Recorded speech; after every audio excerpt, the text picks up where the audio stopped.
Il y a tellement de choses à dire, tellement de choses à faire. Par quoi commencer? Je m'appelle Jack Bebetons. Et ce que j'ai à vous raconter est loin d'être banal.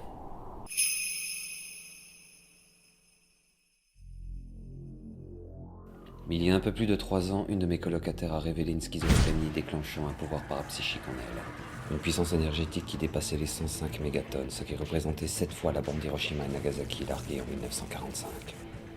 La puissance énergétique a été repérée par des satellites de réseau de défense gérés par une conspiration d'hommes au sein même du gouvernement.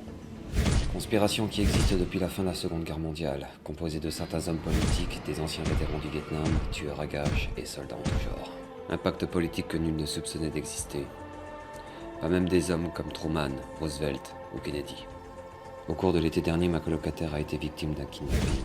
Kidnapping opéré par une de nos anciennes connaissances datant de la fac, Nicolas Varga.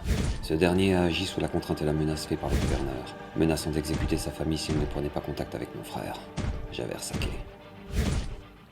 Mais cette tentative fut un échec grâce à nos compétences et notre expérience du terrain due à l'époque où nous étions trafiquants d'armes, Javert et moi. Mais également grâce à notre ami Mike Nova qui s'est révélé être un agent de la CIA et qui nous a fourni tous les documents nécessaires pour prouver l'existence d'une conspiration. Mais cet échec ne les a refroidis en aucun cas et je sais qu'ils tenteront à nouveau des opérations contre nous. Des opérations dont les méthodes sont peu orthodoxes et en employant les individus les plus discrets qui existent. Mais à travers tous ces événements, une seule question nous revient en tête. Pourquoi sont-ils là? Quel est le but de leur existence? Le but de leur entreprise? De leur méthode? Quelle est la raison qui les pousse à agir d'une telle manière? Sont-ils les pionniers responsables des grands événements qui ont marqué le XXe siècle?